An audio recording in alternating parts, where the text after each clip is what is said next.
بسم اللہ الرحمن الرحیم۔ ایک کے بعد ایک دلخراش پریشان کر دینے والے واقعات کا سلسلہ جاری ہے۔ یہ ہیں محمد بن سلمان، جو اس وقت سعودی عرب کے ولی عہد ہیں، اس سرزمین کے ولی عہد جہاں پر قدم رکھنے کا خیال بھی دل میں آتا ہے تو عقیدت و محبت انسان کو چاروں طرف سے گھیر لیتی ہے۔ جمعے کے مبارک دن میں جزیرۃ العرب کی حرمت کو پامال کیا جاتا رہا۔ سوئمنگ سوٹس کی نمائش کی گئی۔ لباس کے نام پر چند کپڑے لپیٹے برہنہ عورتیں بے شرمی کی مثال بن کر تماشائیوں کے سامنے واک کرتی رہیں۔ اس حیاسوز بے لباسی اور اسلامی اقدار کے جنازے کو دنیا کے سامنے فخر کے ساتھ پیش کرنے والے یہی محمد بن سلمان تھے۔ اسلام کے مرکز و محور کی اس شدید ترین بے توقیری کو محمد بن سلمان کے ویژن 2030 کا اہم حصہ مانا گیا اور اسے پروجیکٹ ریڈ سی سے متعلق کہا گیا۔ اسی ویژن 2030 کے تحت آج سرزمین مقدس کے مختلف علاقوں میں شراب خانے موجود ہیں، کیسینوز کھولے گئے ہیں، مردوں اور عورتوں کو مکسڈ گیدرنگ کی حکومت کی جانب سے اجازت دی گئی ہے،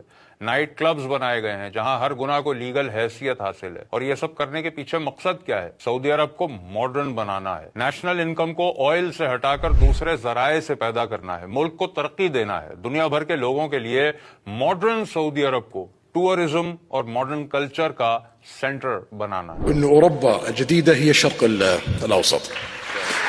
قابل عریب قرآن مجید میں اللہ فرماتا ہے کہ شیطان تمہیں محتاجی کا ڈر دلاتا ہے اور بے حیائی کا حکم دیتا ہے، اور اللہ تم سے وعدہ فرماتا ہے بخشش اور فضل کا، اور اللہ وسعت والا اور علم والا ہے۔ لیکن یہاں یہ بدنصیب اللہ کے فضل کو ٹھکرا کر شیطان کے حکم کو مانتے ہوئے سرزمین مقدس کے حصوں میں بے حیائی پھیلا رہے ہیں۔ حج و عمرے کو تو سعودی خاندان کئی دہائیوں سے صرف ایک سورس آف انکم کے طور پہ دیکھتا آیا ہے۔ اب نیشنل انکم کے لیے صرف مسلمانوں کے آنے جانے سے شاید کام نہیں بنے گا، دنیا بھر کے لوگ آنے چاہیے، اور جب وہ آئیں تو ان کے لیے ہر وہ چیز موجود ہونی چاہیے جو وہ چاہتے ہیں، چاہے اس کے لیے مرکز اسلام اور مقدسات اسلام بلکہ خود حرمین طیبین کی عزت و حرمت کو بیچنا پڑے۔ اور پھر غیر مسلم کیوں؟ جب شراب و شباب سے ہی آمدنی ہونی ہے تو مسلمانوں کو بھی یہ سب بیچا جائے، اصل چیز تو کمائی ہے۔ فرانس سمیت ساری دنیا کی نیوز میں شرم و حیا کے اس قتل اور مقدس سرزمین کی بدترین توہین کو ہسٹورک یعنی تاریخی موقع قرار دیا گیا ہے۔ سوال بہت سیدھا ہے، جب ہم پاکستانی عوام فرانس، سویڈن اور ہالینڈ کی طرف سے ہونے والی گستاخیوں پر ری ایکشن دیتے ہیں اور ایسا دیتے ہیں کہ دنیا دیکھتی ہے، تو پھر جزیرہ عرب کی توہین کرنے والے کے خلاف ہماری آواز کیوں نہیں نکلی؟ حضور نبی کریم صلی اللہ علیہ وسلم نے فرمایا تھا، جس کا مفہوم ہے کہ فتنے ہر طرف سے ایسے برسیں گے جیسے آسمان سے بارش برس۔ یاد رہے کہ سرزمین عرب اور حرمین طیبین کسی خاندان یا فرد کی ذاتی ملکیت نہیں ہے، یہ امت مسلمہ کا مجموعی ورثہ ہیں۔ یہ کسی ایک شخص کی مرضی پر ڈیپینڈ نہیں کرتا کہ وہ جو چاہیں کرتے پھریں اور ہم اس لیے خاموش رہیں کہ ہمارا اس سے کیا واسطہ ہے۔ یہ دیکھا جائے تو فلسطین سے بھی زیادہ بھیانک صورتحال ہے، کیونکہ وہاں کے بارے میں ہم یہ جانتے ہیں کہ وہاں اسرائیل قابض ہے جو ایک یہودی ریاست ہے، لیکن یہاں پر اسلام کی برانڈنگ کے ساتھ اسلام کی عزت پر حملے کیے جا رہے ہیں۔ یاد رکھیں کہ جو کچھ اس سرزمین میں کیا جائے گا دنیا کی نظر میں اسے اسلام مانا جائے گا۔ کیا یہ سب ہونا ہمیں گوارا ہے؟ قرآن میں اللہ نے فرمایا کہ انہوں نے تو یہی خواہش رکھی کہ کسی طرح تم نرمی کرو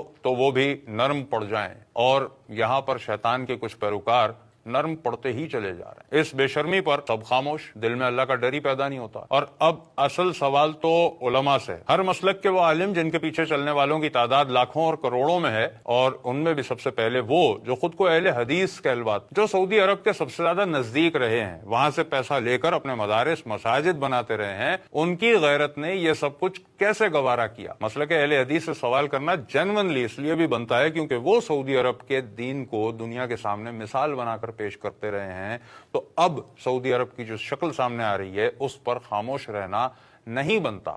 اب محمد بن سلمان کے ماڈرن سعودی عرب کے خلاف سب سے زیادہ بولنے کا حق انہی کا ہے، لیکن افسوس کے کئی دن انتظار کے بعد بھی ان کی طرف سے کوئی مذمت، کوئی بیان نہیں آیا، اس لیے ہمیں یہ مطالبہ کرنا پڑ رہا ہے۔ تو باقی مسالک کی غیرت کو کیا ہوا ہے جو وہ خاموش ہیں؟ کیا یہ ڈر ہے کہ ان کے حج اور عمرے روک دیے جائیں گے، انہیں وہاں پر داخلے سے منع کر دیا جائے گا؟ جب اہل سنت کا یہ عقیدہ ہر محفل میں سکھایا جاتا ہے کہ جاتے ہیں وہی جن کو سرکار بلاتے ہیں، تو پھر اب کس بات کا ڈر ہے؟ کیا سرکار انہیں نہیں بلائیں گے جو اللہ اور رسول کے حرم کی تعظیم کا دفاع کرنے کے لیے اٹھے گا؟ تو کیوں اس توہین پر کانفرنسز نہیں ہو رہی؟ کیوں اس ابلیسیت پر مساجد میں بات نہیں کی جا رہی؟ کیوں اس فتنے کے خلاف علماء کی آواز اب تک سامنے نہیں آئی؟ یا کوئی اور مصلحت ہے جس کی خاطر حرمین کی عزت کو قربان کرنا جائز ٹھہرا لیا گیا ہے؟ اور یہی سوال علماء دیوبند سے بھی ہے۔